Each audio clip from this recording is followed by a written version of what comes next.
하나님 말씀에 에스겔서 9장 1절부터 11절까지 교독하겠습니다. 또 그가 큰 소리로 내 귀에 외쳐 이르시되 이 성읍을 관할하는 자들이 각기 죽이는 무기를 손에 들고 나오게 하라 하시더라. 내가 보니 6 사람이 북향한 윗문길로부터 오는데 각 사람의 손에 죽이는 무기를 잡았고 그 중에 한 사람은 가는 베옷을 입고 허리에 서기관의 먹그릇을 찼더라. 그들이 들어와서 놋 제단 곁에 서더라.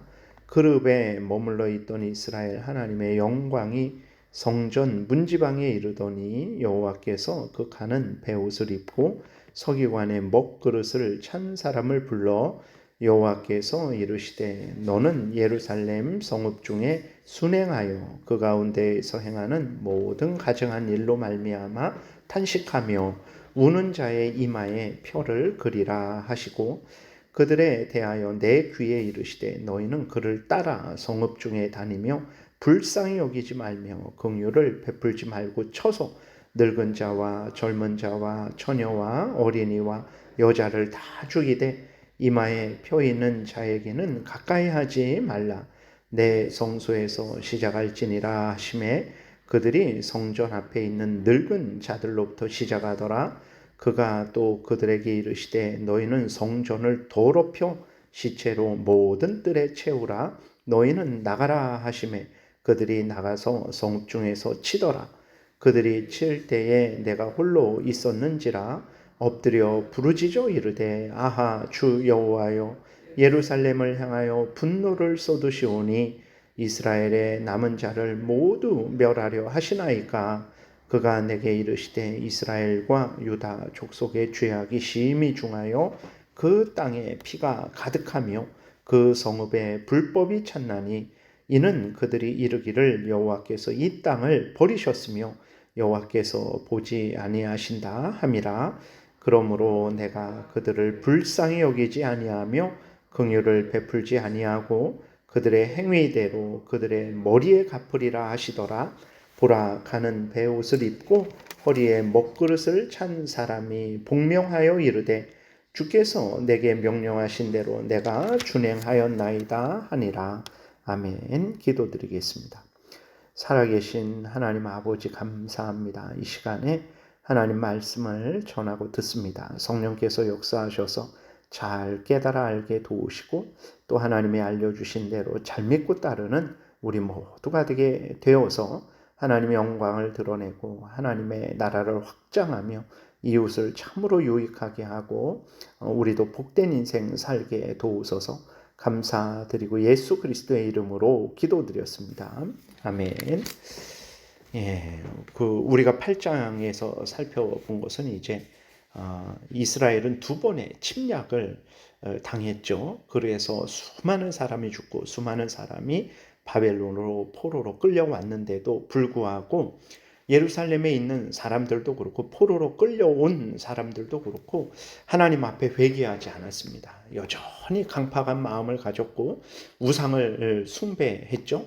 아주 심각한 것은 어제 우리가 8장에서 살펴본 대로 성전인데 그 성전의 벽을 뚫고 안을 들여다보니까 온통 거기에 속한 모든 사람들이 그러니까 아주 더러운 우상들, 아주 각종 우상들, 우상 만신정 같이 아주 우상이랑 우상은 다 모아놓고 거기서 하나님의 성전인데 우상 숭배하는 것을 하나님이 보여주셨죠.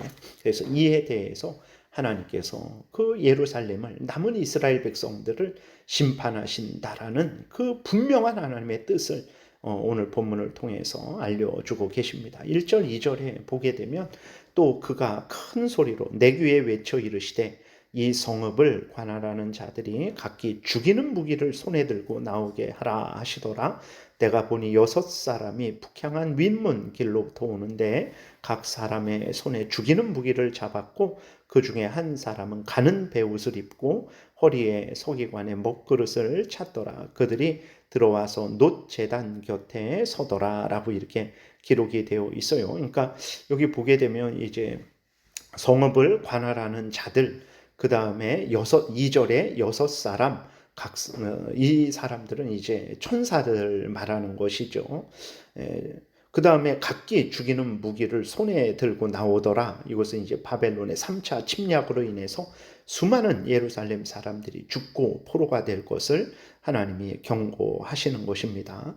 그리고 그 서기관의 먹그릇을 찾다라고 이렇게 말씀을 하고 있는데, 그것은 이제 하나님의 그 말씀을 기록하는 자들이죠.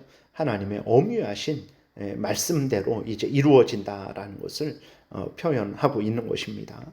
근데 이렇게 전쟁이 일어나서 수많은 사람들이 죽고 포로로 끌려갈 때 그냥 아무나 그냥 닥치는 대로 죽고 포로로 끌려가는 것이 아닙니다. 거기에는 다 하나님의 그 구별이 있어요. 어떤 구별입니까? 하나님의 무작위로 그냥 한 100, 뭐 예를 들어서 100만 명, 1000만 명 되니까 그냥 우연히 어쩌다가 그냥 다 하나님을 믿는 사람들도 막 죽는 것이 아닙니다. 하나님은 의인과 악인을 엄밀하게 구분을 하세요. 그래서 그 죽음을 죽더라도 그 죽음은 어떤 죽음이냐, 다른 죽음이라는 것을 우리가 잊지 말아야 됩니다.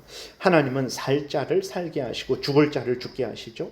그리고 또 죽더라도 의인의 죽음과 악인의 죽음이 전혀 다릅니다. 의인의 죽음은 복된 죽음이죠. 천국에 가는 죽음이고, 악인의 죽음은 멸망의 죽음이죠. 지옥에 가는 죽음이라는 것을 우리가 잊지 말아야 됩니다. 그래서 사람들이 100명이 죽었는데 거기 그리스도인들도 있겠죠. 오늘날도 마찬가지죠. 그랬을 때 아니 하나님을 믿어도 뭐 그리스도인들도 악인들과 함께 다 멸망당하네 라는 생각을 절대로 해서는 안 됩니다. 하나님이 다 구별하시고 누가 의인인지 누가 악인인지 누가 천국 갈지 누가 지옥 갈지 하나님은 그것을 구별하시고 그 일을 이루시는 것이라는 것을 우리가 분명히 생각해야 되지. 의인과 악인의 고난을 같은 고난으로 보고 의인과 악인의 죽음을 같은 죽음으로 봐서는 절대로 안 됩니다. 3절부터 7절 우리 교독을 하겠습니다. 여기에서 공의의 하나님께서 구별하시는 것을 나타내고 있어요. 제 먼저 읽겠습니다. 그룹에 머물러 있던 이스라엘의 하나님의 영광이 성전 문지방에 이르더니 여호와께서 그 가는 베옷을 입고 서기관의 먹그릇을 찬 사람을 불러 여호와께서 이르시되 너는 예루살렘 성읍 중에 순행하여 그 가운데에서 행하는 모든 가증한 일로 말미암아 탄식하며 우는 자의 이마에 표를 그리라 하시고 그들에 대하여 내 귀에 이르시되 너희는 그를 따라 성읍 중에 다니며 불쌍히 여기지 말며 긍휼을 베풀지 말고 쳐서 늙은 자와 젊은 자와 처녀와 어린이와 여자를 다 죽이되 이마에 펴 있는 자에게는 가까이 하지 말라. 내 성소에서 시작할지니라 하시매 그들이 성전 앞에 있는 늙은 자들로부터 시작하더라. 그가 또 그들에게 이르시되 너희는 성전을 더럽혀 시체로 모든 뜰에 채우라. 너희는 나가라 하시매 그들이 나가서 성읍 중에서 치더라. 여기에서도 아주 분명하게 하나님을 경외하는 사람, 온갖 가증한 일들, 가증한 일이라는 것은 이제 하나님을 향해서 범죄하는 거죠. 그리고 또 이 백성들 서로 간에 범죄하는 일들이죠. 그것이 가증하고 악한 일들이죠. 그 일로 인해서 우는 자들, 슬퍼하고 하나님 이러한 죄악을 행하지 않게 해주세요. 이러한 죄악에 빠지지 않게 해주세요. 정말 자신과 예루살렘 백성을 위해서 그렇게 기도하는 자죠. 하나님의 영광과 하나님의 뜻 이루어짐을 위해서 간절히 간구하는 자들을 하나님이 이마에 표를 그리라 하셨어요. 여기에서 그 표를 그리라는 것은 이제 계시록 7장에 보게 되면 14만 4천 명의 이마에 인치는 천사의 그 내용이 기록되어 있죠. 이것은 무엇입니까? 이마에 십자가가 그려지는 뭐 그런 의미가 아니라 이마에 표를 그린다라는 것은 그 사람을 하나님의 소유 삼으신다라는 의미지. 여기에 뭐 이마에 표를 인친다, 내 이름을 새겨둔다. 여기 정말 여기 이마에 뭐 하나님이라는 이름이 새겨지는 것이 아닙니다. 그리고 또 반대로 그 계시록 13장에도 보게 되면 오른손이나 이마에 666 표를 받는다고 했어요. 그것을 뭐 진짜 뭐 바코드를 받는다든지 뭐 어떤 다른 뭐 표식을 베디칩을 뭐 이마나 몸에 심는다든지 그러한 것으로 생각하는데 절대 그러지 않습니다. 그러니까 오늘날도 예전에도 그렇죠. 이렇게 소 같은 거에 우리나라에서 많이 그러지 않지만 낙인을 찍잖아요. 이게 누구 소유다라고 그 인두로 이렇게 지져갖고 표시를 소에다가 하는 것처럼 마치 그런 의미예요. 그래서 이마에 그 인을 친다라는 것은 이제 하나님의 그 소유로 삼는다라는 것입니다. 그리고 손이나 이마에 표를 받는다라는 것은 그 표를 받게 한다라는 것은 그 사람으로 하여금 악한 사탄의 괴계와 그 악한 사상과 그 악한 행위에 전적으로 동참하게 한다라는 거예요. 사탄이 요구해서 안 그러면 죽이고 살지 못하게 온갖 핍박을 하니까 알았어요. 내가 이제 뭐 예를 들어서 동성애 죄라 그러니까 뭐 3천만 원, 또 죄라 그러니까 3천만 원, 3번 하니까 1억. 이게 견딜 수가 없어요. 그러니까 알았어요. 내가 이제 동성애는 죄라고 안 할게요. 마치 그런 게 바로 이마에 표를 받게 한다라는 것입니다. 그런 차원이죠. 악한 사탄의 그 악한 괴계를 따르게 한다라는 거예요. 거기에 굴복하는 게 내 손과 이마에 표를 받는다라는 의미지, 뭐 666이 여기에 이마에 새겨지고 그러한 것이 아닙니다. 그러니까 하나님의 소유가 되는 것이고 사탄의 종노릇하게 된다라는 그러한 표현이죠. 하나님을 경외하는 자들은 하나님의 백성으로 삼으시고 지키시고 보호하시죠. 구별하십니다. 천사가 나가서 다 진멸할 때에 보게 되면 이마에 펴 있는 사람들은 그들을 이제 해치지 말라라고 하죠. 물론 그들도 죽을 수 있어요. 그러나 말씀드렸듯이 의인이 당하는 고난과 악인이 당하는 고난이 다릅니다. 의인의 고난은 천국 이 땅에서 이제 연단받고 죄를 회개하고 하나님을 더 가까이 하게 하는 고난이지만, 악인의 고난은 지옥 고난을 미리 맛보는 거죠. 의인의 죽음은 천국의 죽음이지만 악인의 죽음은 지옥의 죽음임을 우리가 분명히 기억해야 됩니다. 여전히 오늘도 그래요. 그래서 내가 고난받는다고 너무 불평하고 원망할 필요 없어요. 이것은 하나님의 백성만이 연단받고 회개하고 하나님을 가까이 하게 하는 복된 그러한 연단의 고난이라는 것을 우리가 기억하면 되겠습니다. 그 다음에 오늘날 근데 또 가증한 일에 대해서 우는 자들이 거의 없어요. 교육감이 당선되었습니다. 이런 거 저런 거 떠나서 포괄적 성교육을 자기가 한다 그랬어요. 이것은 무엇이냐면 어른들이 이제 성적인 그러한 문제들이 있잖아요. 그런 것들을 애들에게서부터 유치원부터 가르치겠다라는 거예요. 그러니까 입에 담을 수가 없습니다. 마치 어느 정도냐면 뭐 학생들 자유연애 이 건전한 이성 교제가 아니라 자유롭게 자기가 주체적으로 성관계 하고 싶으면 그걸 할 수 있다라는 거예요. 그래서 그런 것을 학생들이 그러한 연애하는 것을 막지 말라라는 것입니다. 그런 것이 이제 유엔에서 뭐 이렇게 권장하는 그러한 성교육, 유엔을 옛날 같지 않습니다. 유엔은 온갖 더럽고 악한 그러한 사상들이 아주 가득 찬 곳이죠. 물론 올바른 일들도 있지만 아주 하나님의 그러한 제도와 질서를 아주 존중하지 않고 깨트리는 것을 당연히 여기고 그렇게 하고 있어요. 많이 변했습니다. 지금은 뭐 그러지 않아요. 그러니까 유치원 애들한테도 이러한 표현이 아주 좀 죄송한 표현인데 입에 담을 수도 없는데, 유치원 애들한테도 자위교육을 시켜요. 그래서 걔네들의 뭐 이렇게 쾌락을 느끼는 것을 막으면 안 된다. 아주 정말 입에 담을 수가 없는 거예요. 우리나라는 아직까지 그 정도는 아니지만 그 외국 뭐 이미 이런 것이 합법화되고 보편화된 곳에서는 아주 진짜 끔찍합니다. 근데 그것을 하겠다라고 분명히 내세웠는데도 불구하고 그 사람이 이렇게 당선됐어요. 물론 모든 그리스도인이 다 찍지는 않았겠죠.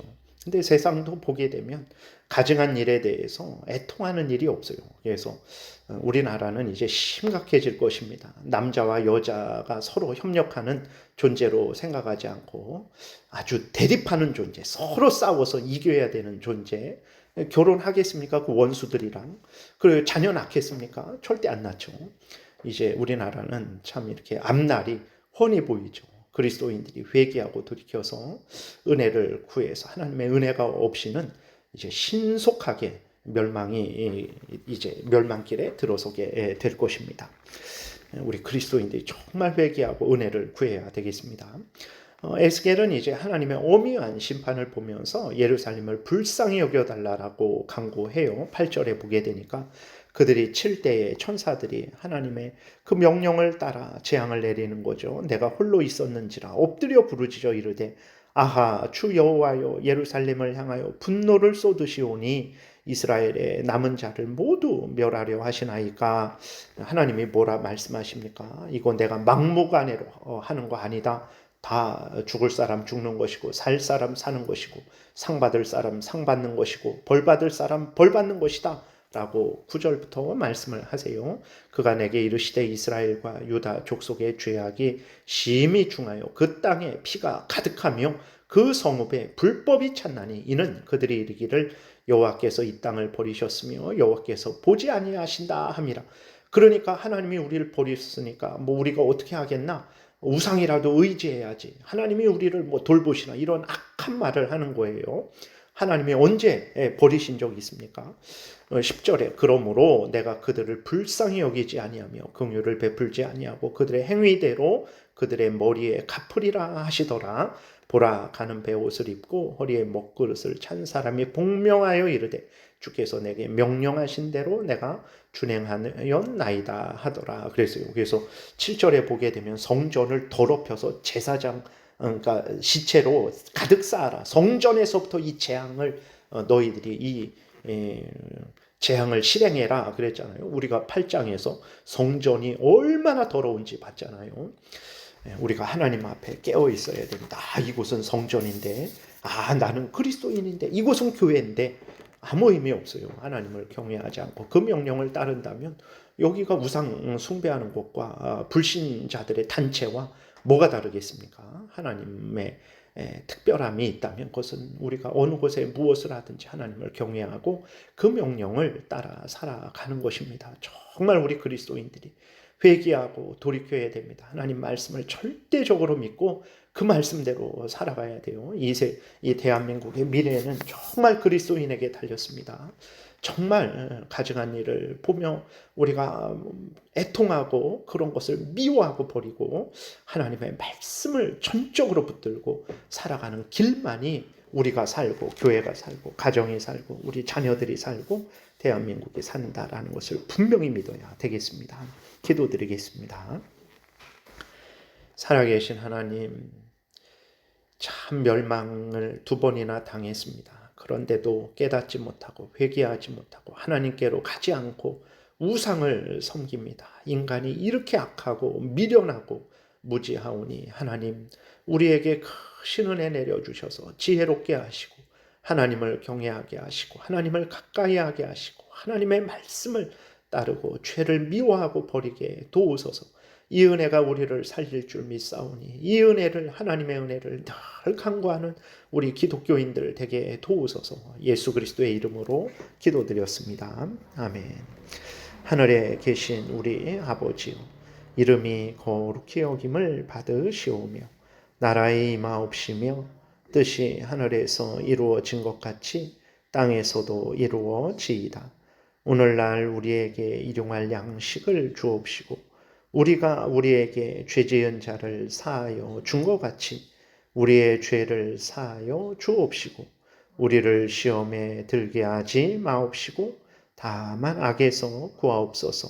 대개 나라와 권세와 영광이 아버지께 영원히 있사옵나이다. 아멘. 지금은 우리 구주 예수 그리스도의 은혜와 하나님 아버지의 크신 사랑과 성령의 교통하심이 가증한 일을 보며 애통해하고 미워하고 버리고 하나님을 사랑하고 하나님의 명령 따라 살아가고자 은혜 구하며 돌아가는 하나님의 택한 백성들 머리 위에 지금부터 영원토록 함께 있을지어다. 아멘.